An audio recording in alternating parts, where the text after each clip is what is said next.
گزر جاتا ہر دفعہ وہ عبادت وہاں کرتا رہتا تھا. قریش کا راہب تھا ایک شام کا, وہ اپنی عبادت کے اندر مصروف رہتا.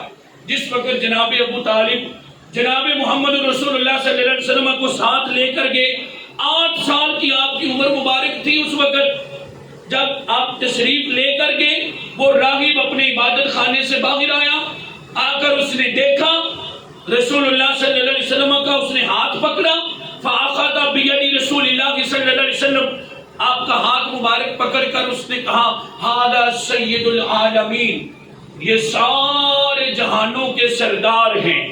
هَذَا يَبْعَثُهُ اللَّهُ رَحْمَةً لِلْعَالَمِينَ, انہیں اللہ تعالیٰ نے رحمت للعالمین بنا کر اس دنیا پر مبعوث فرمایا ہے. اللہ نے انہیں یہ شان عطا فرمائی ہے. هَذَا رسول رب العالمین, یہ اللہ تعالیٰ کے رسول ہیں. 8 سال کی عمر تھی. قالت له اشیاخ من قریش, قریش کے سرداروں نے, یہ بندے کو مرض ہوتی ہے نا, جب ایک اکٹھا خاندان ہو اور کسی ایک کا بچہ کوئی بڑا عہدہ حاصل کر رہا ہو تو دوسرے کہتے ہیں یہ کیسے ہو گیا ہے.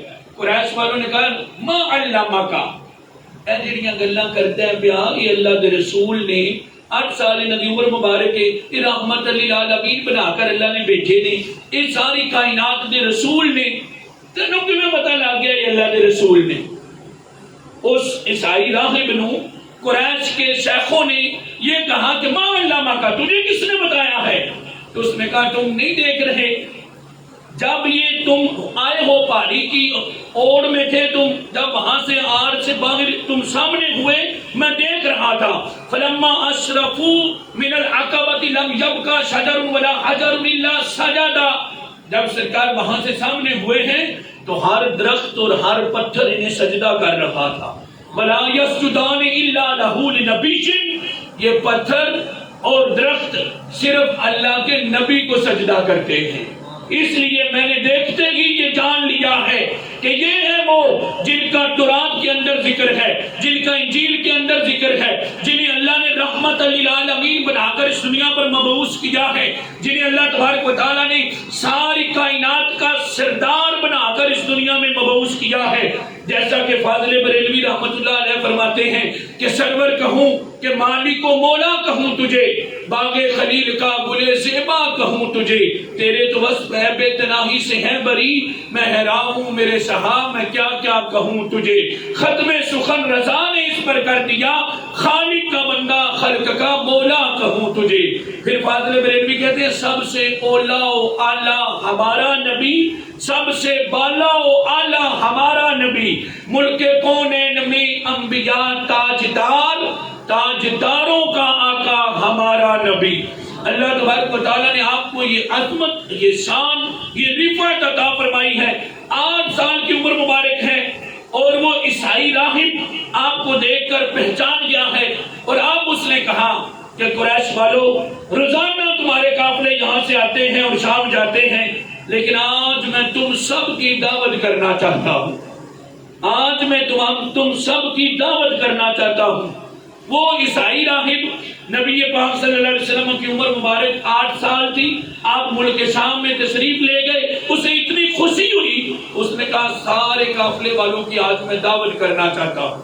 وہ اپنے اس عبادت خانے میں چلا گیا, جا کر اس نے جو کھلانا پلانا تھا انتظام کیا, انہیں بلایا تو یہ سارے قریش والے چلے گئے نبی پاک صلی اللہ علیہ وسلم کو جو ہے وہ اونٹوں کے پاس اور سامان کے پاس چھوڑ گئے, باقی سارے وہاں چلے گئے. تو جب سارے یہ چلے گئے تو اس نے کہا تم سارے آگے ہو, میں نے جس کی وجہ سے دعوت کی ہے اسے پیچھے چھوڑ آئے ہو, تم تو روزانہ یہاں سے گزرتے ہو, تمہارے قافلے تو روزانہ یہاں سے آتے ہیں اور شام جاتے ہیں, تجارت کا سلسلہ ہے, لیکن جن کی وجہ سے میں نے تمہاری دعوت کی ہے تمہیں انہیں ادھر چھوڑ آئے ہو. جب نبی پاک صلی اللہ علیہ وسلم کو ساتھ لے کر بلایا گیا, آپ آئے تو اس راغب نے ساری قوم, حدیث مبارکہ میں ہے جامع ترمذی میں کہ ساری قوم سبق القوم الی فی الشجر, سارے لوگ درخت کے سائے میں بیٹھے ہوئے تھے ایک درخت تھا، اس کے سائے میں سارا جو قریش کا وہ قافلہ تھا بیٹھا ہوا تھا. نبی پاک صلی اللہ علیہ وسلم تشریف لائے تو آپ اس طرف بیٹھے جدھر اس درخت کا سایہ نہیں تھا. چونکہ جدھر سایہ تھا وہ تو سارے لوگ سائے میں بیٹھ گئے، اب جگہ تو دوسری طرف باقی تھی. تو جب آپ ادھر بیٹھے تو اس راغب نے سب کو اس بات کی طرف متوجہ کیا، درخت نے اپنا سایہ ادھر سے ہٹا کر آپ کی طرف کر لیا. جب آپ پر درخت نے سایہ کیا تو وہ عیسائی راغب کہنے لگا ان کے بارے میں مجھ سے پوچھ رہے تھے، دیکھتے نہیں ہو جب یہ آئے ہیں مال فی الشجر الیہ، درخت کا سایہ بھی ان کی طرف جھک گیا ہے. تم ساری قوم ایک طرف بیٹھے ہو اور یہ ایک طرف تشریف فرما ہے.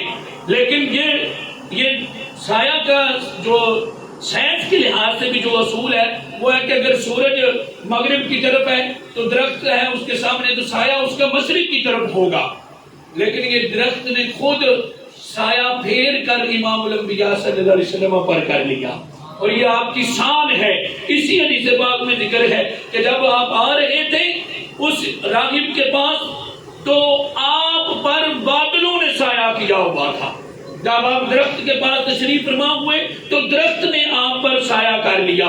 مولا کائنات تاجدار خلعتا حضرت علی المرتضیٰ شیر خدا رضی اللہ تعالیٰ عنہ فرماتے ہیں کہ میں جناب رسول اللہ صلی اللہ علیہ وسلم کے ساتھ جدھر بھی جاتا تھا، مکہ شریف میں جدھر جاتے تھے پتھر اور درخت سرکار کو سلام پیش کرتے تھے.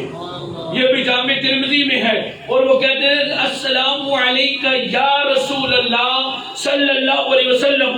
اور مسلم شریف میں ہے سرکار فرماتے ہیں انی لأعرف حجرا فی مکہ، میں اس پتھر کو آج بھی پہچانتا ہوں جو مکہ شریف میں مجھے سلام کرتا تھا. اگر ایک پتھر آپ کو سلام کرے، آپ فرماتے ہیں میں اسے پہچانتا ہوں کہ وہ پتھر مجھے سلام کرتا تھا، قبل از نبوت بھی وہ آپ کو سلام کرتا تھا، اور آپ اسے پہچانتے ہیں تو آپ کا امتی ہو وہ آپ پر سلام پیش کرے اسے نہیں جانتے ہوں گے، اسے نہیں پہچانتے ہوں گے کہ کون ہے یہ پڑھنے والا. اگر پتھر کو سرکار یاد رکھتے ہیں، پتھر کا عاشق ہو تو اسے بھی ہمارے نبی بولتے نہیں ہیں، تو آپ کے ساتھ جو بندہ حقیقی معنوں میں محبت کرتا ہے اس کے ساتھ کیا انداز ہوگا.